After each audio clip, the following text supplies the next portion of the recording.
우리에게 주시는 하나님의 말씀은 누가복음 24장 13절부터 35절 말씀입니다.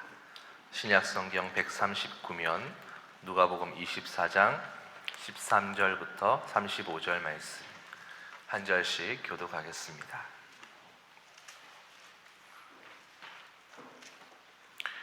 그날에 그들 중 둘이 예루살렘에서 25리 되는 엠마오라 하는 마을로 가면서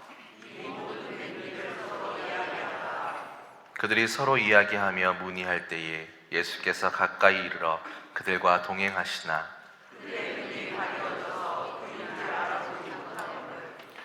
예수께서 이르시되 너희가 길 가면서 서로 주고받고 하는 이야기가 무엇이냐 하시니 두 사람이 슬픈 빛을 띠고 머물러 서더라.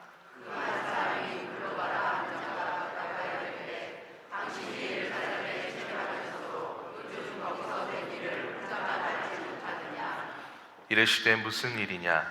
이르되 나사렛 예수의 일이니 그는 하나님과 모든 백성 앞에서 말과 일에 능하신 선지자이거늘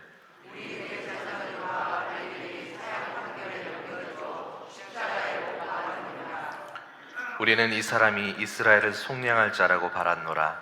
이뿐 아니라 이 일이 일어난 지가 사흘째요.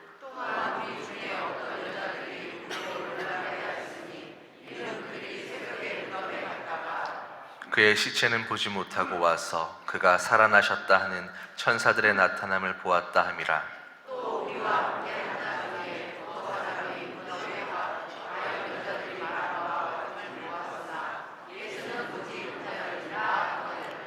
이르시되 미련하고 선지자들이 말한 모든 것을 마음에 더디 믿는 자들이여,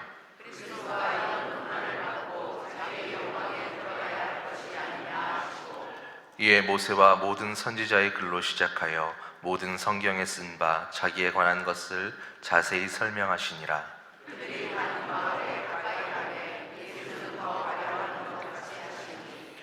그들이 강권하여 이르되 우리와 함께 유하사이다. 때가 저물어 가고 날이 이미 기울었나이다 하니 이에 그들과 함께 유하러 들어가시니라.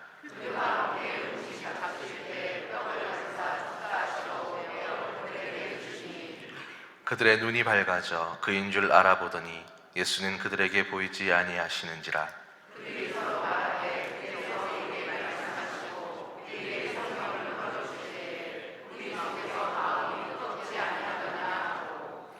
그때로 일어나 예루살렘에 돌아가 보니 11 제자 및 그들과 함께한 자들이 모여 있어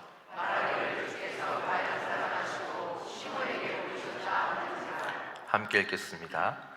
두 사람도 길에서 된 일과 예수께서 떡을 떼심으로 자기들에게 알려주신 것을 말하더라. 아멘. 사람이 예수를 믿는다는 것은 예수의 영향을 받는다는 것입니다. 예수를 믿지 않는 사람은 예수 영향을 전혀 받지 않습니다. 예수를 잘 믿는 사람이란 범사에 예수의 영향을 받되 아주 많이 받는 사람입니다. 본문에 등장하는 엠마오로 가던 두 제자는 사람이 예수의 부활의 영향을 받지 않을 때와 예수 영향을 받을 때가 얼마나 다른가 대조적으로 보여주고 있습니다. 예수께서 이미 부활하셨는데 아직 제자들은 예수 부활 사실을 인정하지 않았습니다. 예수님 무덤에 다녀온 여인들에게 무덤이 비어 있었다는 것과 천사가 예수께서 다시 사셨다라고 한 말을 듣기는 들었지만 그 말이 허탄하게 생각되었습니다. 아니, 예수께서 다시 사시다니 그럴 리가 있나? 이에 글로바라 하는 제자와 또 한 제자가 이제 우리는 무슨 낙으로 사냐? 우리가 따르던 예수는 십자가에서 죽었으니 다 끝났다. 이제 우리는 누구를 믿고 사느냐? 하면서 예루살렘을 떠나 엠마오로 가고 있었습니다. 그들의 마음은 실망에 빠져 있었고 그들의 얼굴빛은 슬픈 빛으로 가득하였습니다. 그런데 한 나그네가 나타나 그들과 동행하는 겁니다. 하지만 그가 부활하신 예수님인 것을 그들은 전혀 알지 못했습니다. 너희가 길 가면서 서로 죽고 받는 이야기가 무엇이냐? 예수께서 물으셨습니다. 그랬더니 글로벌한 사람이 예수님께 핀잔을 줍니다. 당신이 예루살렘에 체류하면서도 요즘 거기서 된 일을 혼자만 알지 못하느냐? 그러면서 지금까지 된 일과 자기들 심정에 관하여 쭉 이야기를 하는 겁니다. 여러분, 이 장면을 상상해 보시기 바랍니다. 분명 부활하신 예수께서 이들과 함께 계십니다. 같이 가면서 이야기도 나눕니다. 하지만 이들은 예수 부활의 영향을 전혀 받지 않고 있습니다. 걱정할 것 다 하고 근심할 것 다 하고 소망 없이 슬픔과 절망 가운데서 엠마오를 향하여 터덜터덜 내려가고 있었습니다. 현재 이들은 불신자와 조금도 다를 바가 없는 겁니다. 예수 부활의 영향을 전혀 받지 않기 때문입니다. 예수님 공생의 기간 이런 일이 있었습니다. 예수님과 배를 타고 갈릴리 바다를 건너다가 풍랑을 만났습니다. 바람이 얼마나 세게 불었는지 배가 요동하고 배에 물이 가득하게 되었습니다. 예수님 제자들 가운데 여러 명이 어부 출신임에도 불구하고 자기들 힘으로 어쩔 수가 없었습니다. 그런데 더 중요한 사실은 그 배에 예수님이 함께 계신 겁니다. 하지만 그들이 예수님을 구주로 온전히 믿지 못하니까 오로지 바람과 바다로 인하여 사색이 다 되었고 큰 두려움에 빠졌습니다. 즉 이들은 예수님 영향을 전혀 받지 않고 있는 겁니다.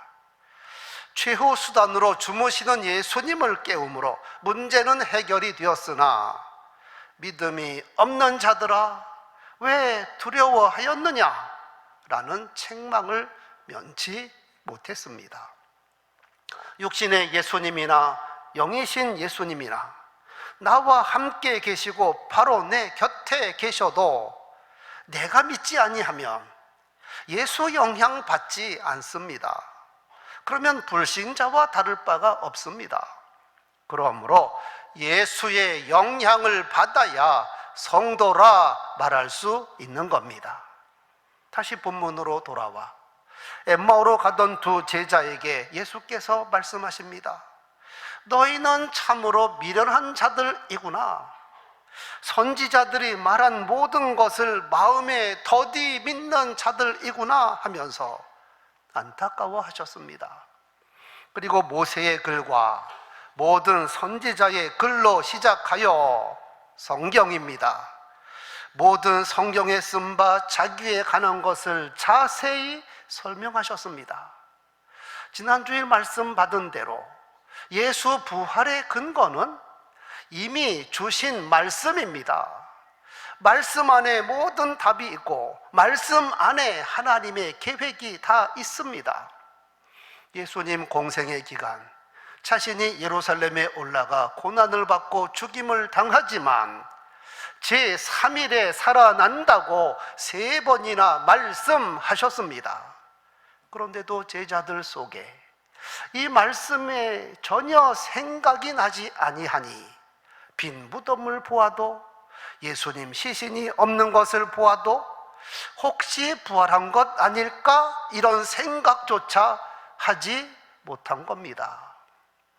이번 엠마오로 가던 두 제자들에게도 같은 처방을 내렸습니다. 모세의 글과 모든 선지자의 글로 시작하여 모든 성경에 쓴 바 이미 말씀하신 말씀 가운데 자기에 관한 것을 자세히 설명하셨습니다. 그랬더니 이때부터 이들이 예수 영향을 받기 시작한 겁니다. 말씀을 들을 때 그들의 마음이 뜨거워졌습니다. 무엇인가 생명이 자기 속으로 들어오는 것을 느꼈습니다. 그리고 결정적으로 예수께서 떡을 떼어 주셨을 때 그들의 눈이 밝아져 그분이 부활하신 예수님인 것을 알아본 겁니다.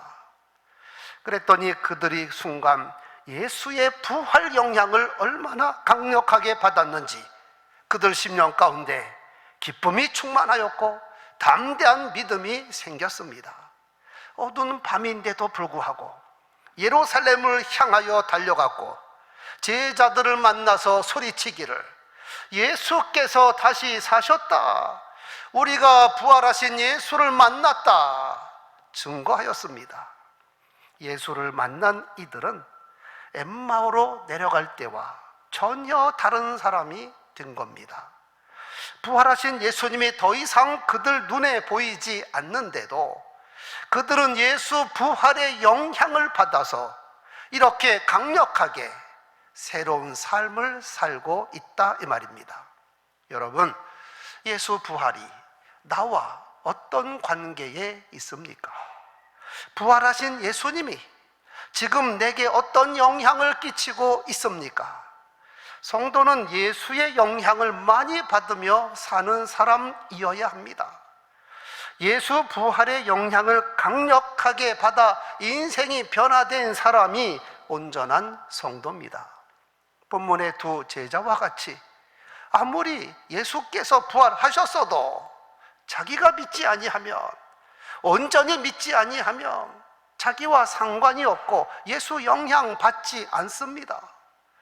부활하신 예수께서 자기 곁에 계셔도 영안이 닫혀 있으면 예수 부활이 자기와 상관이 없고 세상 사람과 똑같이 살아가는 겁니다. 기독교 신앙의 핵심은 부활 신앙입니다. 예수 부활을 믿기에 나의 부활도 믿습니다. 사도신경에 두 가지 부활이 나옵니다. 예수 부활, 장사 지낸 지 사흘 만에 죽은 자 가운데서 다시 살아나셨습니다. 또 나의 부활을 믿습니다. 몸이 다시 사는 것과 영원히 사는 것을 믿습니다. 부활신앙으로 충만한 사도 바울, 큰 부활을 바라보며 날마다 작은 부활을 경험하며 살았습니다. 큰 부활이란 장차 있을 온전한 부활입니다. 거룩한 몸으로 부활, 영생하는 부활입니다. 작은 부활, 주 안에서 날마다 죽음으로 날마다 다시 사는 부활입니다. 이렇게 부활의 현재화, 부활의 일상화 없이는 부활신앙이라고 말할 수가 없습니다. 만약 우리들도 마르다처럼 마지막 날에는 다시 살겠지요 한다면 온전한 부활신앙이라고 말할 수 없습니다. 미루는 것은 믿음이 아닙니다. 만약 우리가 부활을 믿는다고 입으로 시인은 하면서도 실제 삶 가운데 부활의 영향을 별로 받지 않는다면 부활신앙이 아닙니다. 열매로 나무를 알 수 있듯이 지금 내 삶 속에 예수 영향을 받아야 성도요, 지금 부활의 영향을 받아야 부활신앙으로 살아가는 사람입니다. 여러분 케이블카 타보셨을 겁니다. 대둔산에도 설악산에도 서울 남산에도 케이블카가 있습니다. 케이블카는 되게 높은 곳에 편리하게 올라가기 위하여 설치해 놓은 시설입니다. 케이블카를 타면 내려올 때도 편하지만 특히 올라갈 때 얼마나 편한지 모릅니다. 그런데 간혹 케이블카가 고장이나 사고가 나서 멈추는 경우가 있습니다. 그러면 거기 탔던 사람은 공포에 떨곤 합니다. 위험한 일입니다. 왜 갑자기 케이블카 이야기를 꺼냈나? 성도는 예수 부활과 나의 부활 사이에 살아가는 사람입니다. 이 두 가지를 믿는 사람입니다. 그런데 예수 부활은 이미 이루어졌습니다. 과거입니다. 나의 부활은 장차 이루어질 겁니다. 장래일입니다. 현재 나는 예수 부활과 나의 부활을 연결하고 있는 케이블카를 타고 가는 겁니다. 그런데 내가 예수 부활의 영향을 받아야, 즉 날마다 부활 신앙으로 살아야 천성을 향한 내 케이블카가 전진하는 겁니다. 만약 부활신앙이 없다면, 예수 부활을 진정 믿지 못한다면 나의 부활이라는 목적지를 향해 가야 하는 케이블카가 멈춰선 겁니다. 내가 예수 부활의 영향을 받는다는 것은 부활 케이블카가 힘있게 목적지를 향하여 올라가는 것이요, 만약 예수 부활의 영향을 별로 받지 않는다면 나의 부활을 향해 가는 내 케이블카가 멈춰섰다는 말입니다. 우리가 예수 부활의 영향을 제대로 받기 위하여 두 제자를 좀 더 살펴볼 필요가 있습니다. 한 사람의 이름은 글로바였고 또 한 사람의 이름은 밝히지 않았는데, 이들은 70인 제자에 속한 사람들일 것입니다. 한편 두 제자의 신앙은 예수를 지식으로도 알고 있었고 실제로 예수를 경험하기도 하였고 따라다닌 사람들입니다.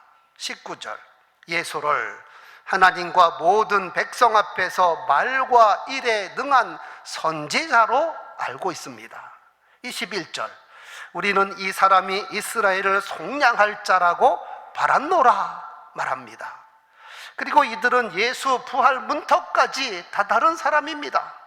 22절에서 24절, 우리 중에 어떤 여자들이 새벽에 무덤에 갔다가 그의 시체는 보지 못하고 와서 그가 살아나셨다 하는 천사들의 나타남을 보았다 함이라. 또 우리와 함께한 자 중에 두어 사람이 예수 무덤에 가서 과연 여자들이 말한 바와 같음을 보았으나 예수는 보지 못하였다. 부활 소식도 전했고 확인한 사람 이야기도 다 들었습니다. 하지만 그들의 마음은 냉랭하였고 그들의 영안은 닫혀 있었습니다. 그리고 예수께서 성경을 풀어주실 때에 비로소 그들의 마음이 뜨거워졌습니다. 예수께서 떡을 떼어주실 때 비로소 그들의 눈이 밝아져 그가 부활하신 예수님인 것을 알았습니다. 이 시대도 마찬가지입니다. 예수 부활에 대하여 지식으로도 알고 교회도 다니고 부활의 문턱까지 왔어도 막상 예수 부활을 중심으로 믿지 아니하면 부활신앙이라고 말할 수 없습니다. 실제로 그들은 예수 부활의 영향을 전혀 받지 않았고 그래서 절망 가운데 엠마오로 세상으로 가고 있었던 것입니다. 즉 내가 지금 부활의 영향을 얼마나 받고 사느냐, 이것이 내 신앙입니다. 아무리 교회 오래 다녔어도 예수 영향을 별로 받지 아니하면 예수와 거리가 먼 사람입니다. 아무리 중직을 받았어도 예수 부활의 영향을 받지 않는다면 그 사람의 부활 케이블카는 멈춰서 있는 겁니다. 우리가 예수 부활의 영향을 많이 받아야 하는데 그러기 위하여 먼저 말씀을 깨달아야 합니다. 예수를 예수로 깨닫지 못하면 예수와 같이 있어도 같이 있는 것이 아닙니다. 말씀을 받아도 말씀으로 깨닫지 못하면 말씀 없는 것과 똑같습니다. 그 누구라도 말씀을 깨닫지 못하면 남들처럼 걱정할 것 다 하고 불신자와 똑같이 두려워할 것 다 하고 예수님 자기 곁에 계셔도 아무런 영향을 받지 않습니다. 이미 예수께서는 그들에게 믿을 만한 근거를 다 제공하셨습니다. 깨달을 만한 사건도 다 보여주셨습니다. 그리고 구두로 여러 번 예고도 하셨습니다. 그들도 사건에 대해서는 정확하게 많이 알고 있었습니다. 그러나 그들에게 핵심이 빠져 있으니 그들이 예수님을 깨닫지 못하고 말씀을 믿지 않은 겁니다. 25절, 미련하고 선지자들이 말한 모든 것을 마음에 더디 믿는 자들이요, 이렇게 깨닫지 못하고 믿지 않는 이들에게 예수께서 처방하신 것은 두 가지, 하나는 말씀이요 하나는 사랑의 확인입니다. 먼저 말씀을 풀어주셨습니다.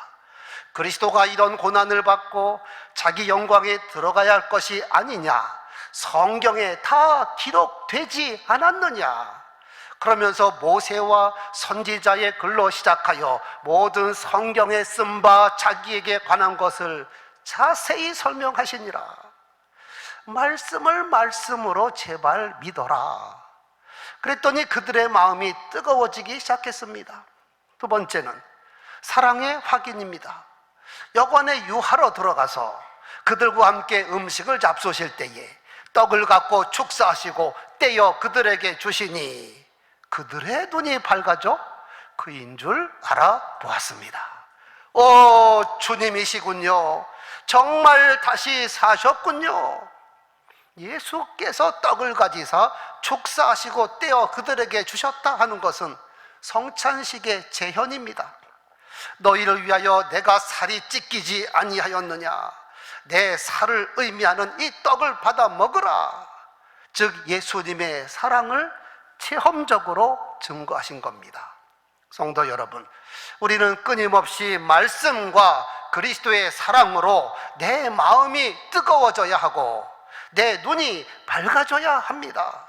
그러면 예수의 영향을 강력하게 받을 겁니다. 예수 영향을 받으면 어떻게 될까요? 그들이 자기와 동행하던 나그네가 부활하신 예수님인 것을 깨달았을 때 그 순간 모든 염려와 불안과 두려움이 깨끗이 사라졌습니다. 그리고 기쁨이 샘솟듯 하였으며 담대한 믿음이 생겼습니다.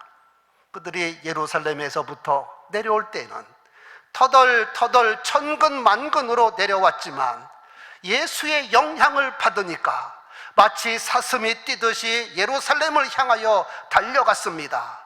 그리고 부활하신 예수님을 만났다고 증거했고 그들이 예수님을 위하여 살았습니다. 자기 인생의 내용과 목적과 방향이 확 바뀌었습니다. 나무나 풀도 태양의 영향을 얼마나 많이 받습니까? 절대적, 전폭적인 영향을 받습니다. 햇빛을 받아 엽록소 작용을 해서 생명을 공급받는 것뿐만 아니라 해바라기처럼 태양만 바라보는 식물도 있습니다. 한 나무에서도 태양빛을 많이 받는 쪽이 훨씬 잘 자라는 것을 보게 됩니다. 과일도 태양빛을 많이 받는 쪽이 잘 익고 당도가 높아집니다. 즉 식물도 태양의 영향을 절대적으로 받습니다. 그렇다면 우리 인생이야 생명의 주인이시며 참 빛이신 예수님의 영향을 얼마나 받아야 하는가? 이거 선택사항이 아니라 생명의 필수 조건이며 과정이며 결과이어야 합니다. 사도 바울은 원래 예수라 하면 이를 갈던 사람입니다. 예수의 제자들을 한 사람이라도 더 죽이지 못하여 안달이었습니다. 예수교를 박멸하는 것이 자기의 소명이요 사명으로 생각했습니다. 그러던 바울이 예수를 제대로 만나니 다방면에 예수의 영향을 강력하게 받았으니 그의 생각이 달라졌습니다. 예수를 그토록 미워하던 사람이 내 주 예수를 아는 지식이 가장 고상하다고 말합니다. 그의 말이 달라졌습니다. 내가 자랑하던 것은 배설물에 불과하고 예수 십자가만 자랑하는 입입니다. 그의 인생이 달라졌습니다. 먹든지 마시든지 예수의 이름을 드높이는 것이 그의 인생의 목적이 되었습니다. 성도 여러분, 사랑하면 영향을 받게 되어 있고 말과 행동이 달라집니다. 예수를 사랑한 믿음의 선진들은 예수의 영향을 많이 받아서 시간 쓰는 것이 달랐고 물질 쓰는 것이 달랐으며 재능을 쓰는 것이 달라졌습니다. 예수님 때문에 내 인생이 이렇게 바뀌었습니다. 예수님 때문에 형제를 사랑합니다. 예수님 때문에 내가 기쁨으로 전도하고 봉사합니다. 나는 끊임없이 예수 부활의 영향을 받으며 살아갑니다.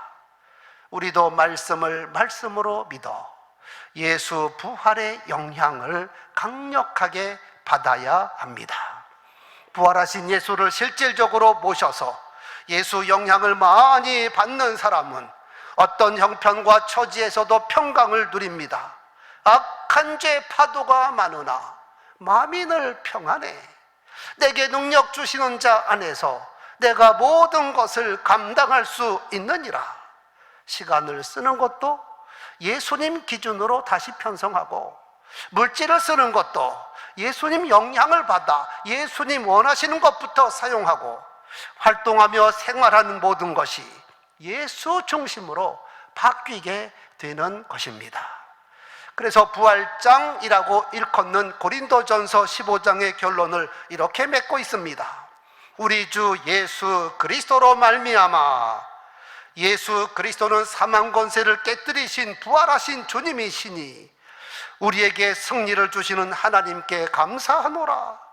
예수 그리스도를 일으키신 하나님께서 예수 그리스도를 믿는 우리들도 다시 살릴 것이기에, 그러므로 내 사랑하는 형제들아, 견실하며 흔들리지 말고 항상 주의 일에 더욱 힘쓰는 자들이 되라.